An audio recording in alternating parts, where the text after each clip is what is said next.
Hi guys, welcome to another Divi theme video. This is Jamie from System22 and webdesignandtechtips.com. Well, with the release of Divi 5 coming this month, at the end of this month, we're in February 2026, I'm going to start a new series called Divi Getting Started. We're going to take you through the whole process of downloading, installing and making your first website with the Divi 5 theme. Hi guys, welcome to another Divi theme video. This is Jamie from System22 and webdesignandtechtips.com. Well, with the final release of the Divi 5 theme at the end of this month, we're in February 2026, I'm going to start a new series called Divi Getting Started. We're going to show you how to download, install, customize and build your first site with a fantastic Divi 5 theme. It's got some amazing new features and it's so much faster and easier to load and also build with than Divi 4. So let's get started. What I've got here, I got a vanilla install of WordPress. Now Divi 5 is a WordPress theme, so you need to have WordPress on your hosting. And most hosting providers give you tools to install WordPress. If yours doesn't, just contact them. I'm sure they'll have something that can set you up with WordPress. So at the moment, we've got nothing on this site.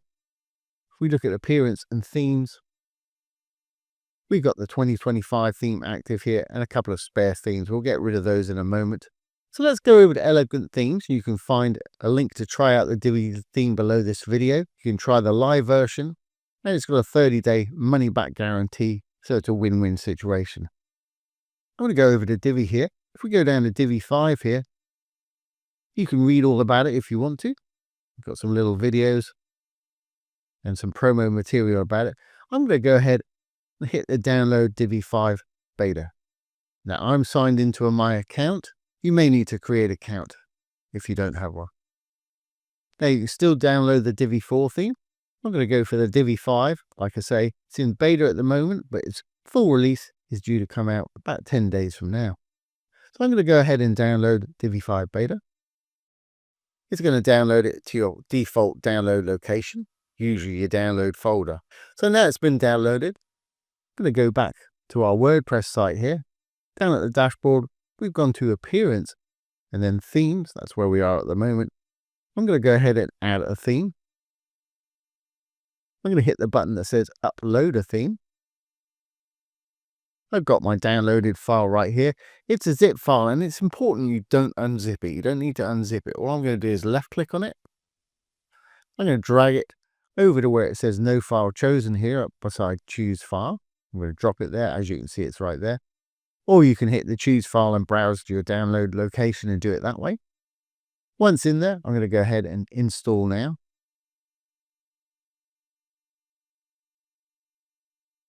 It's telling me it's been installed successfully. Let's go back to our themes page.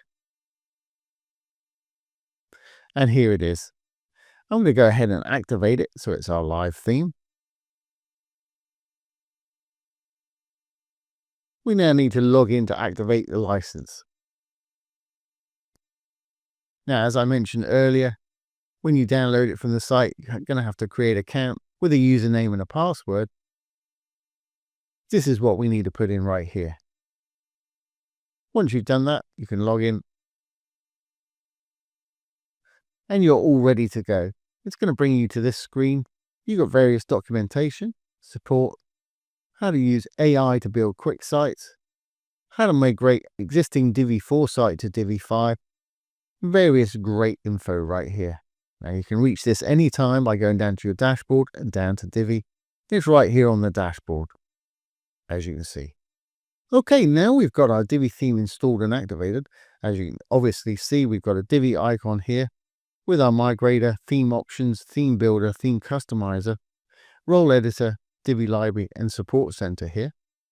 I'm going to go back to my appearance and themes. I'm going to delete 2 of these. I'm going to keep 1 spare just in case something ever happens to the main theme. You've got a backup theme to default to.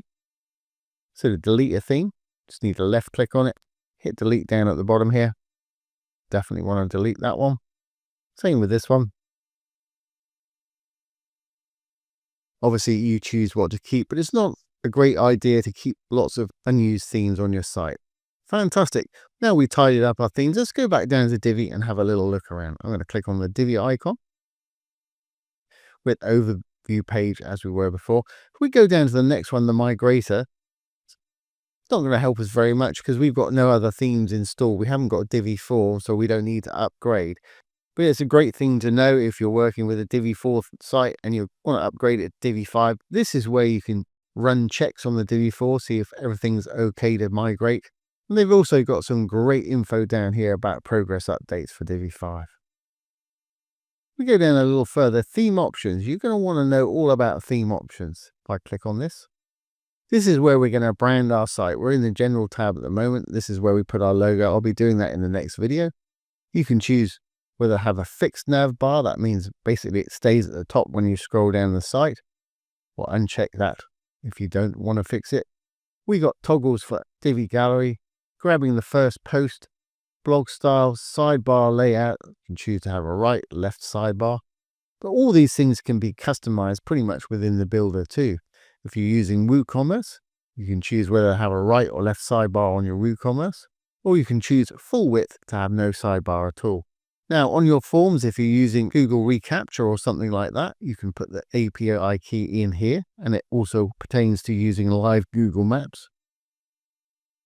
Got use Google fonts checked by default here, which gives you a huge amount of fonts you can choose from when building your site.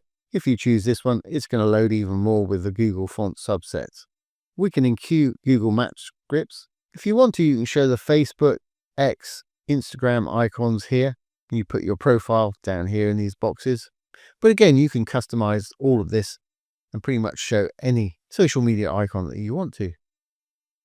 Then we got some default things for WooCommerce and things like that. How many products to display by default, number of posts displayed, number of post displays on archive pages, search pages and tag pages.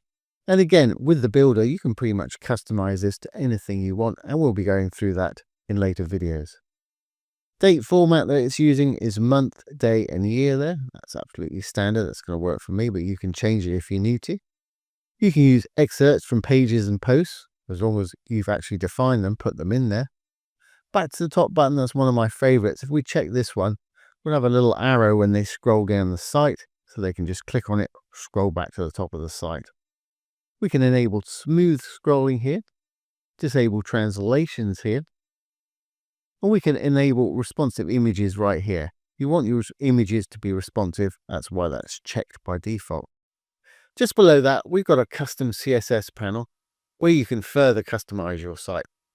And if you're interested in CSS, have a look at our simple CSS playlist. We've got all kinds of things you can do with that. Now, anytime you make an edit on this page, you want to save your changes, and there's a button at the bottom and a button at the top. Like I say, we'll come in and we'll put our logo in there in the next video. Next, we have the theme builder itself.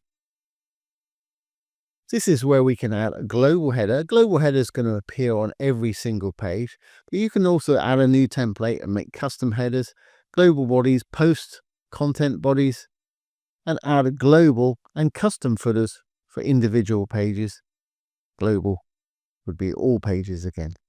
And we'll cover this again in further videos. Next down, we have a theme customizer, which is a standard WordPress customizing option. I click on this. Usually loads whatever page is set to the front page. We've got general settings here where we can put our site identity in there, site title, tagline. We can add a site icon. Site icon, it's also known as a favicon, is this little item up here that you see in your browser. And we'll be covering this as we go along. We've got layout settings, typography. I'm shooting through this. Like I say, we will be covering this in future videos. If we go back one, we've got our header and navigation. This is our header up here. It puts a default Divi logo in there for us. You can change the header format. Primary menu bar, this is this one here. Secondary menu bar, Divi gives you the option by adding a second menu bar that'll appear on the top of the one that we've got there. Fixed navigation settings are for the header that appears when we roll down the site here. I can't roll because we've got no content at the moment. And the header elements that we want to show up there, at the moment we've got our search icon, You can show social icons if you've got them enabled here. As you can see, it's got them over there. Put in your phone number and your email. These will appear in the secondary menu. Now we can decorate the footer down here. Make custom style buttons. Every time we add a button, we can style them to have them any way we want. Mobile styles. As you can see, skip down to a mobile device here. You can choose tablet, phone, and how your menu is going to display on these devices. Choose your color schemes. I'll leave it on the default there. Most of these builds today, we can pretty much style any way we want. You can choose our menus here. Either create one or choose one if you've got one created. Widgets are what we've got going on at the bottom here. Those are regular WordPress widgets. Homepage settings. Once you've created a few pages, you may decide that you want to have a static page or one of your new pages as your home page. This would be where you select it. At the moment, we've got none. And again, of course, we'll be going through that. And the additional CSS panel here, it's exactly the same thing as the custom CSS panel we saw in the options just now. So congratulations, you've now got the Divi theme installed and activated. Once you make any changes in the customizer, you need to hit the publish button. We can X out with the little X up here, and it'll take us back to our last page. We've also got the role editor, where you can decide what people could do. If they're an administrator, everything's turned on.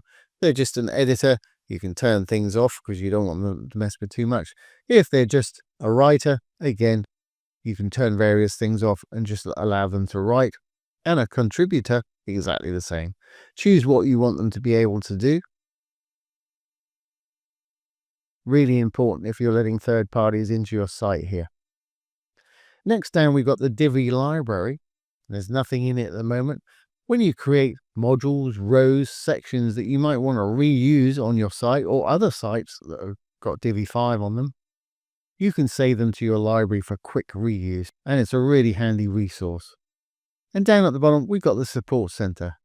Now, Elegant Themes has a really great support. If you have trouble, you can get in touch with them quickly. You can also enable remote access down here. That lets their team log into your site and help you fix any issues that you may be having. There's great documentation down here. Now, as you go on with your site, you're going to be adding plugins to add functionality, this, that, and the other.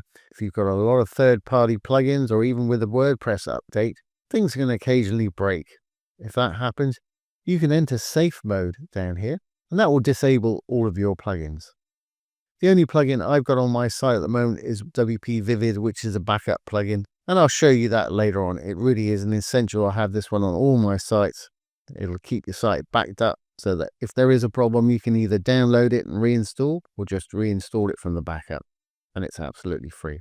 So there we have it, guys. Congratulations. You now have Divi installed and activated. In our next video, we'll go ahead and brand our site.